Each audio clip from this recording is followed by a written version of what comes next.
성경 말씀 찾으시겠습니다. 시편 34편 1절에서 9절, 구약 825쪽입니다.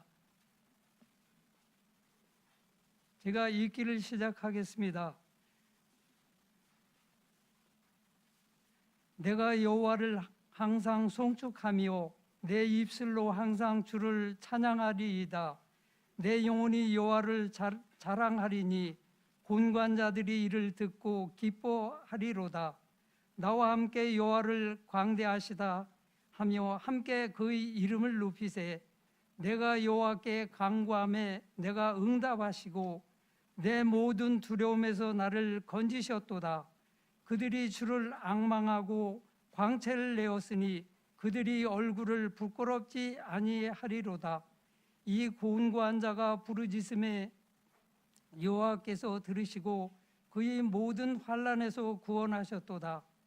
여호와의 천사가 주를 경외하는 자를 둘러 진치고 그들을 건지시는도다.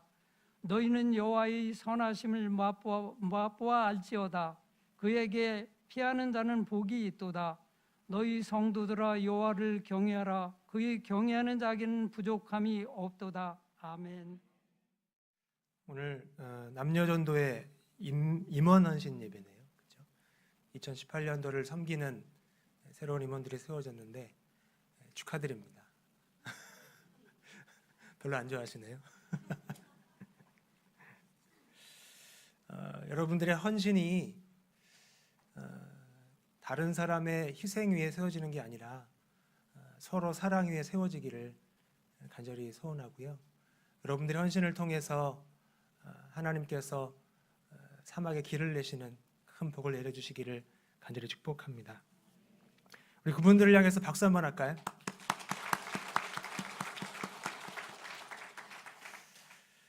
얼마 전 식사 자리에 갔는데 삼계탕을 먹었습니다.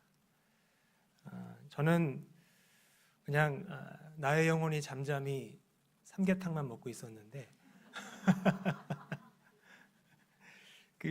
같은 테이블에 앉아 계신 분들의 이야기를 듣게 됐어요. 어떤 이야기냐면 이 교회 김장을 담글 때 우리 여러 여전도회 분들이 계시지만 특별히 우리 이여전도회 분들이 빠지면 안 된다는 거예요. 이유가 뭘까? 귀를 기울였더니 그분들이 이제 간 맞추는 분들이래요. 간을 참 잘 맞추신대요. 그분들이 우리 거여제일교회 김치 맛의 스탠다드라고 합니다. 재밌었던 건 그 자리에 우리 일여전도 회장님도 같이 앉아 계셨는데 아무 말씀도 안 하셨어요. 물론 그분의 침묵이 암묵적 동의인지 모르겠으나 제가 확실히 알게 된 것은 우리 제 이여전도의 권사님들이 맛보면 아는 사람들, 그렇죠? 맛보기의 달인이라는 것을 알게 되었습니다. 그런데 그분들이 어떻게 맛보면 아는 사람이 되었을까? 답은 간단하죠. 경험 때문입니다.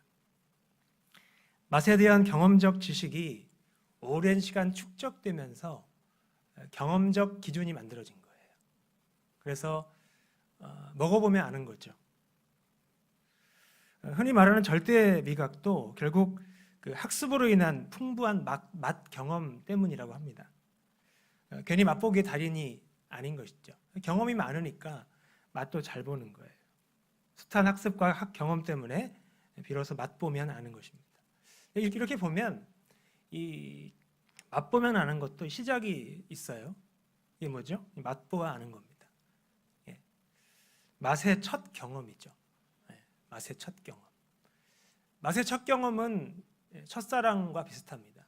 물론 이제 어떤 걸 먹느냐에 따라 다르지만 정말 맛있는 걸 먹으면 정말 첫사랑처럼 강렬하고 짜릿한 것이 맛의 첫 경험입니다. 맛보아 알면 그 맛을 잊지 못해요. 그래서 계속 찾게 돼요. 그 음식을 먹은 곳을. 그러다가 이제 단골이 되는 거죠. 그리고 그것을 다른 사람들에게 소개합니다. 왜 소개하죠?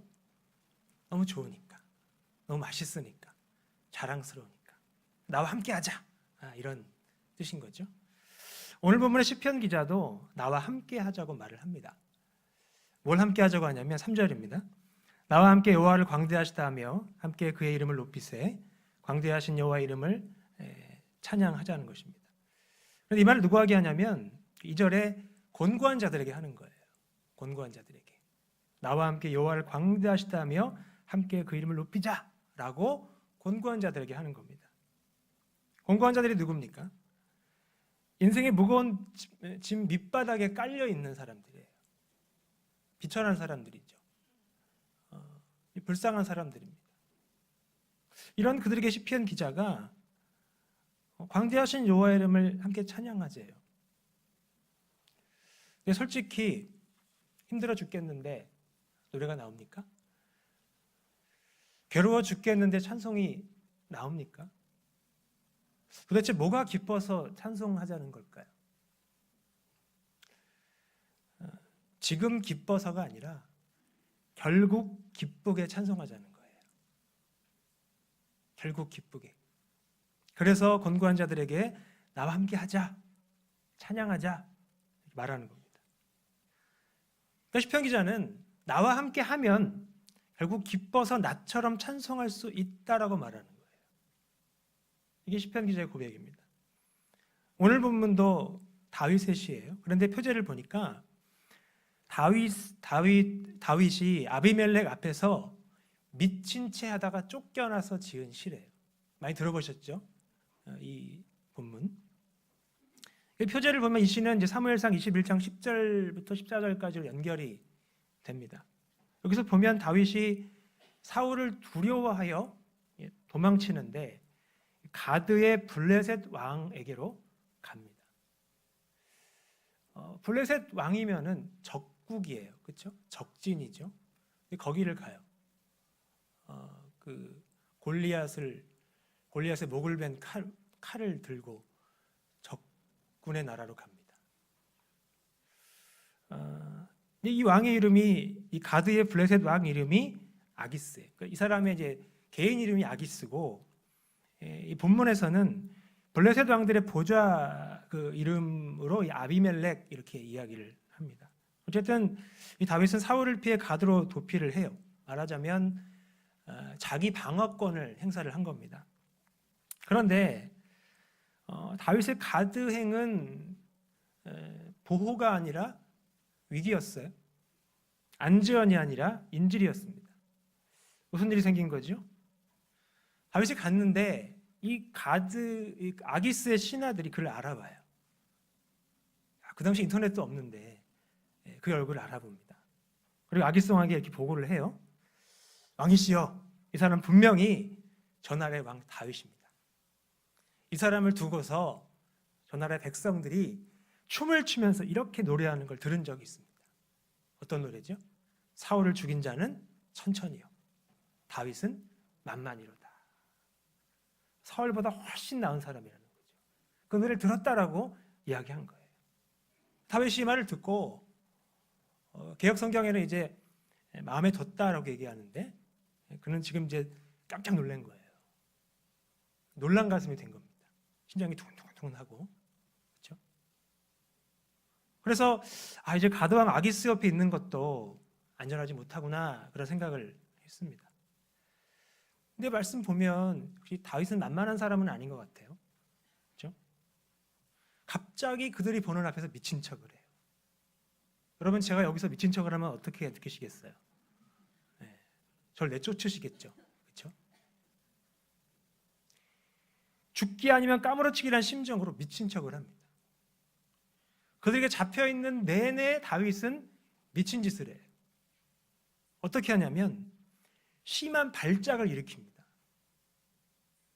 성문 문짝 위에 막 아무렇게나 글자를 막 휘갈겨요. 제가 여기서 이렇게 손가락으로 쭉 이렇게 그리고 다니기만 해도 이건 충격적인 일인데 문짝에 막 휘갈기는 거예요. 수의 맺힘을 질질 흘리고 더럽게 별의별 짓을 다 해요. 그러자 아기스와 그의 신하들이 다윗을 보고 그런 생각을 했을 거예요. 미쳤어. 정말 미쳤어. 그렇죠? 그래서 그는 인질에서 풀려납니다. 아니, 쫓겨나죠. 그리고 아둘람 굴로 도망을 합니다. 이게 이제 이 사무엘상 21장의 내용입니다. 이렇게 쫓겨나서 지은 시가 오늘 본문이에요. 일반적으로 쫓겨나면 이거 망신이잖아요. 그렇죠? 망신이죠. 제가 얼마 전에 좀 망신을 당했어요. 교회에서. 무슨 일이냐면 제가 중보기도에 제가 인도하잖아요. 제가 항상 이 기도회 시작하기 전에 그 사도신경 외우고인가? 그리고 이제 제가 인사를 시켜요. 근데 그날 눈이 좀 이렇게 왔거든요. 좀 많이 왔거든요. 그래서 제가 첫눈인 줄 알고 자, 앞에 계신 분과 인사하겠습니다. 첫눈이 왔슈 그랬더니 벌써 왔슈 이러는 거예요. 제가 언제 왔슈 그랬더니 며칠 전에 날렸슈 그러시는 거예요. 얼마나 민망하든지요. 망신이죠. 네. 쫓겨난 건 일반적으로 망신이에요. 근데 다윗이 사건을 시의 소재로 써요. 자기 망신당한 이야기를. 무슨 뜻입니까? 이건 수치가 아니라는 거예요. 더 할 이야기가 있다는 겁니다. 뭡니까? 쫓겨난 게 망신이 아니고 승리라는 거예요. 믿음의 승리라는 것입니다. 도대체 무슨 말이죠? 쫓겨난 게 왜 승리고 도망친 게 왜 믿음이죠? 비겁한 거 아닙니까? 이런 문제 제기를 할 수가 있어요. 그렇죠? 그래서 다윗은 도망칠 수 있었던 비결을 말을 합니다. 사람들이 궁금해하니까. 4절 말씀 보시면 내가 여호와께 간구하매 내게 응답하시고 내 모든 두려움에서 나를 건지셨도다. 아멘. 자, 여기서 하나님이 내 모든 두려움에서 건지셨다 이렇게 말을 하는데 이 내 모든 두려움이라는 말에는 두 가지 의미가 있다고 생각을 합니다. 첫째는 두려움의 종류예요. 두려움의 종류. 각양각색의 위기, 크고 작은 위기로부터 오는 두려움. 며칠 전에 저도 이제 두려운 일을 겪었어요. 이제 새벽기도 설교를 다 준비를 하고 한 12시쯤 돼서 아내랑 잠자리 침대에 딱 누웠는데 불 끄고 딱 누웠는데 뭔가 갑자기 아내가 자기야 무슨 소리 들리지 않아? 이러는 거예요. 전 처음엔 이제 몰랐거든요. 무슨 소리가 들려? 그랬더니 들어보래요. 들어봤더니 후시럭 그러는 거예요. 깜짝 놀라가지고 뭐지? 누구지? 도둑인가? 그래서 거실로 나가보기로 했어요. 그래갖고 이제 침대 이제 끝으로 갔는데 침대 끝 밑에 시커먼 게 있는 거예요. 제 둘째 딸이 밤 12시 자다 깨가지고 잘 깼는데 이제 깜깜하니까 무서워 잠이 안 오니까 여기 왔는데 이제 왔다는 걸 이제 들킬까봐 혼날까봐 저희 잠들면 올라오려고 거기를 웅크리고 있었던 거예요. 얼마나 놀랐는지 몰라요. 모든 두려움에는 두려움의 종류가 있어요. 두 번째는 두려움의 크기입니다. 다윗이 얼마나 두려웠을까요? 다른 번역성경 보니까 몸서리치게 두려웠대요. 몸서리치게. 좀 쉬운 표현대로는 이제 몸살나게 두려운 거죠. 그렇죠? 그래서 어떻게 했습니까? 너무 두려우면 이 몸이 얼잖아요. 그렇죠? 생각도 정지가 되고. 제가 운전하다가 보니까 이게 사람들이 사고 나는 일을 알겠어요. 그러니까 저는 제대로 가고 있는데 이 제가 뭐 가거나 이렇게 돌았을 때 사람들이 차를 보고요. 딱 멈춰요. 가면 되는데 멈춰요. 그러다가 사고 나는 게 아닐까 싶습니다. 보통 그래요. 그렇죠? 두려우면, 무서우면 모든 게 정지가 돼요. 생각도 몸도. 근데 다윗은 애써 여호와를 찾습니다. 몸부림치면서 하나님을 찾아요. 아마도 미친 척하면서 미친 짓 하면서 기도하지 않았을까 생각이 듭니다. 그렇다면 이 다윗이 말하는 비결이 뭘까요? 도망칠 수 있었던 비결. 이것은 비결이라기보다는 거의 비굴함에 가까운 겸손입니다. 거의 비굴함에 가까운 겸손이에요. 이게 바로 미친 척이 가능했던 이유예요. 한날에 왕이 될 사람인데, 기름 부음 받을 사람인데 미친 척을 해요. 거의 비굴에 가까운 겸손 때문입니다. 하지만 그의 고백은 내가 이렇게 겸손하다, 내가 이렇게까지 낮아졌다라고 말하는 것이 아닙니다. 어떤 고백이냐면 자기 자랑이 아니에요. 여호와를 자랑하는 것입니다. 1절에 보면 내가 여호와를 항상 송축하며 내 입술로 항상 주를 찬양하리이다. 내 영혼이 여호와를 자랑하리니 곤고한 자들이 이를 듣고 기뻐하리로다. 아멘. 자, 여기서 항상은 아비멜렉의 마수에서도 이런 뜻이 있어요. 아비멜렉의 마수에서도. 사실 벗어나기 힘든 상황이었거든요. 어떤 적국의 왕이 그 상대 적국의 왕을 그냥 놓아주겠습니까? 한마디로 마수죠. 이 마수에서도 주를 찬송했다는 거예요. 이런 상황에서 다윗은 여호와를 높였어요. 그리고 스스로를 낮췄습니다. 그래서 미친 짓이 가능했던 거예요. 그랬더니 그를 건지셨다는 겁니다. 그래서 내 영혼이 여호와를 자랑하리니 라고 고백을 하는 겁니다. 무슨 말입니까?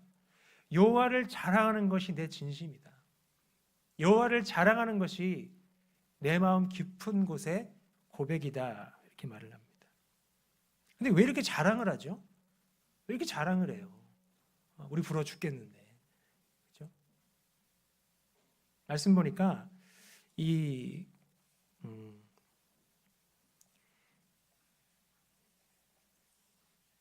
곤고한 자들이 이를 듣고 기뻐 이렇게 나와 있잖아요. 그렇죠? 이를 듣고 곤고한 자들이 이렇게 나와 있는데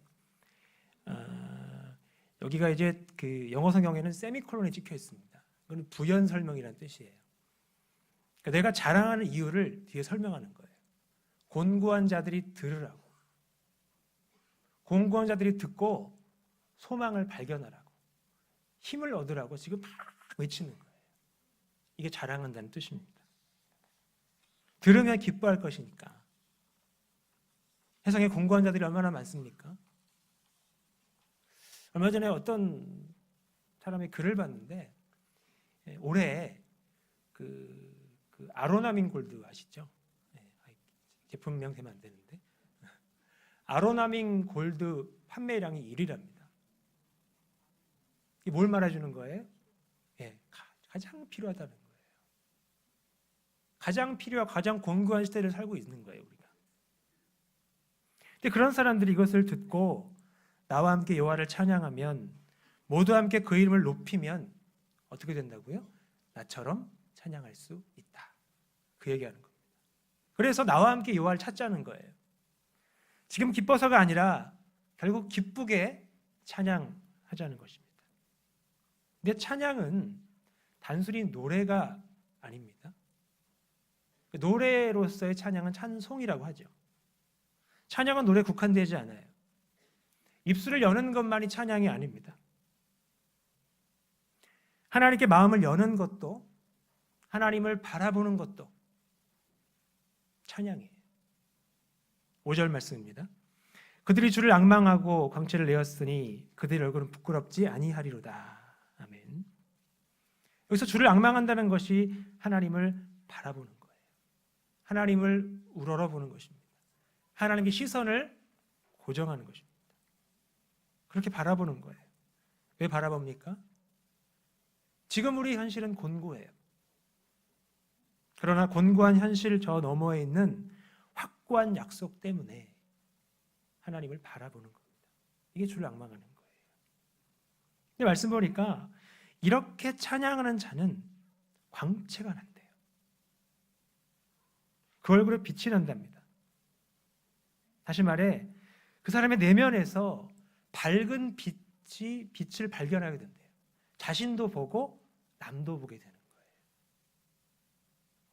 우리 다른 사람 얼굴을 보면, 얼굴빛을 보면 그 사람의 어떤 기분이나 건강 상태를 알 수 있잖아요. 그렇죠? 유난히 밝은 분들이 있어요. 행복한 거예요. 마찬가지입니다.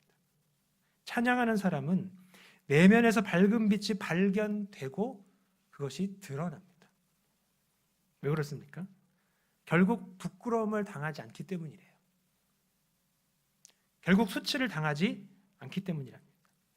이렇게 여호와를 앙망하면 결코 실망하지 않는다는 것이 다윗의 고백이에요. 근데 정말 실망하지 않을까요? 솔직히 우리 그런 생각이 들잖아요. 정말 실망하지 않는 걸까? 이럴 수 있을 텐데. 실망하지 않는 것은 확고한 약속 때문인데, 그러면 이 곤고한 현실 저 너머에 있는 확고한 약속이 뭐냐가 중요하겠죠. 이게 뭐냐면 바로 하나님의 손길입니다. 하나님의 손길. 7절입니다. 여호와의 천사가 주를 경외하는 자를 둘러 진치고 그들을 건지시는도다. 아멘. 이 여호와의 천사가 바로 하나님의 손길입니다. 이들은 하나님의 수족이에요. 하나님의 손과 발처럼 하나님의 일을 대신합니다. 항상 존재하고 구원하는 신적 대리자들이에요. 이들을 통해 하나님이 주를 경외하는 자를 둘러 진치게 하시고 그들을 건지십니다. 믿으십니까? 건진다는 말은 물속에 들어있거나 떠있는 것을 집어내거나 끌어낸다는 거예요. 이것이 바로 다윗의 경험입니다. 그러니까 다윗은 그렇게 되기를 바랬지만 그렇게 될 거라고는 생각하기 어려웠을 거예요. 근데 하나님이 마치 자신을 이렇게 찝어내듯이 끌어내듯이 도망치게 하신 거예요. 이게 다윗의 경험이에요. 그러니까 하나님의 손길에 대한 경험적 지식이 경험적 기준을 만들어냈고 이렇게 고백을 합니다. 8절입니다. 너희는 여호와의 선하심을 맛보아할지어다. 그에게 피하는 자는 복이 있도다. 너희 성도들아 여호와를 경외하라. 그를 경외하는 자에게는 부족함이 없도다. 아멘, 아멘. 무슨 말입니까? 다윗의 경험도 마치 첫사랑 같다는 거예요. 너무나도 강렬하고 너무나도 감격스러워서 맛보고 알고 나니까 그 맛을 잊지 못하겠다는 거예요. 너무 행복했다는 겁니다.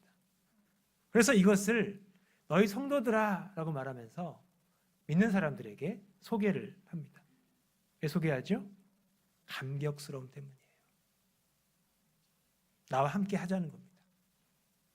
그런데 누가 함께 할 수 있습니까?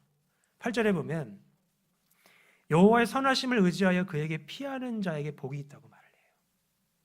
또한 9절에서 그를 경외하는 자에게는 부족함이 없다고 말을 합니다. 그러니까 어떤 특정한 사람들에게만 함께하는 은혜가 있는 거예요. 복을 주신 은혜가 있는 거예요. 그럼 우리가 어떻게 해야 되죠? 이 말씀처럼 여호와를 경외하고 여호와께 피해야 하는 것입니다. 그런데 이 말씀 믿지 않고 순종하지 않고 경외하지 않는다면 어떻게 될까요? 굶주림에 시달립니다. 굶주림에. 10절이에요. 젊은 사자는 궁핍하여 줄일지라도 여호와를 찾는 자는 모든 좋은 것에 부족함이 없으리로다. 자, 젊은 사자 하면 왕성한 혈기를 자랑합니다. 근데 이 젊은 사자도 먹이를 잃으면 굶주릴 수밖에 없어요. 굶어 죽을 수밖에 없습니다. 여호와를 찾지 않는 자도 마찬가지라는 거예요. 모든 좋은 것을 얻지 못한대요. 그래서 부족할 수밖에 없다는 겁니다. 굶주림에 시달리는데 그 굶주림이 단순히 우리 입으로 들어가는 게 아니라 우리 마음으로 들어오는 것도 있어요. 결국 인생의 궁핍함과 공허함에 빠지게 된다는 것입니다. 그럼 어떻게 해야 돼요? 이렇게 안 되려면. 다윗은 여호와를 경외하는 법을 배우라고 말해요. 11절입니다. 너희 자녀들아 와서 내 말을 들으라. 내가 여호와를 경외하는 법을 너희에게 가르치리로다. 아멘, 아멘. 이 말씀을 좀 정리하겠습니다. 살다 보니까 이 두려움이라는 것이 저에게 부드럽게 다가오진 않더라고요. 어떻게 다가오느냐? 마치 불청객처럼 불쑥 끼어들어요. 그래서 불편함을 느끼게 합니다. 또한 주위에 아무도 없다고 느낄 때 이 두려움이 더 커지더라고요. 그런데 왜 이런 일이 생깁니까? 내가 원하지 않는데 위기 때문입니다. 사울을 피해 도망갔던 다윗의 가드행은 아까 말씀드렸듯이 안전이 아니라 인질이었어요. 보호가 아니라 위기였습니다. 그래서 그는 몸서리치게 두려웠어요. 우리도 각양각색의 위기, 크고 작은 위기로 인해 두려움이 빠질 때가 있습니다.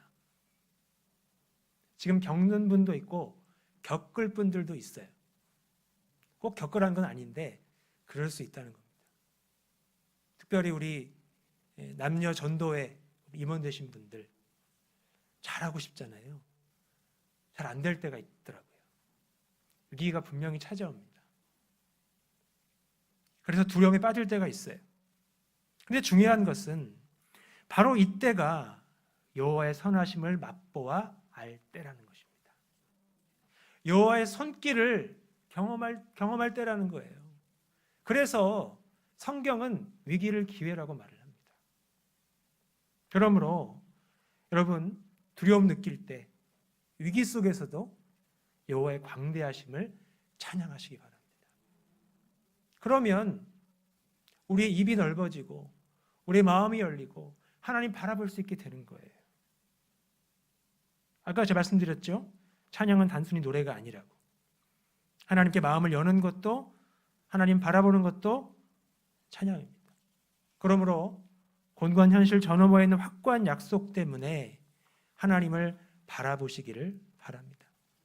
이렇게 여호와를 앙망하면 어떻다고요?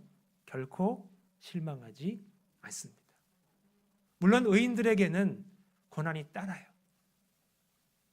그러나 고난이 끝날 때가 있습니다. 영광의 때가 분명히 있어요. 하지만 이것은 선하신 여호와께 피하는 자에게만 복이에요. 그를 경외하는 자에게만 부족함이 없습니다. 여호와를 찾는 자만 모든 좋은 것에 부족함이 없어요. 여호와를 경외하시기를 바랍니다. 근데 많은 사람들이 여호와를 경외하는 법을 잘 몰라요. 그냥 교회만 다니면 되고 헌금만 하면 되고 봉사만 하면 되는 줄 알아요. 성경 보니까 그렇지 않더라고요. 11절 말씀 보면 너희 자녀들아 와서 내 말을 들으라. 내가 여호와를 경외하는 법을 너희에게 가르치리로다. 생명을 사모하고 연수를 사랑하여 복받기를 원하는 사람이 누구뇨? 내 혀를 악에서 금하며 내 입술을 거짓말에서 금할지어다. 악을 버리고 선을 행하며 화평을 찾아 따를지어다. 여호와의 눈은 의인을 향하시고 그의 귀는 그들의 부르짖음에 기울이시는도다. 아멘. 이게 여호와를 경외하는 방법이에요. 이 방법을 따라 우리 전도회를 또 부서를 또 우리 국, 부 잘 섬기시기를 바랍니다. 근데 이 말씀을 한마디로 요약한 게 신약 성경에 있더라고요. 어디냐면 에베소서 5장 21절입니다. 다 함께 찾아보겠습니다. 에베소서 5장 21절.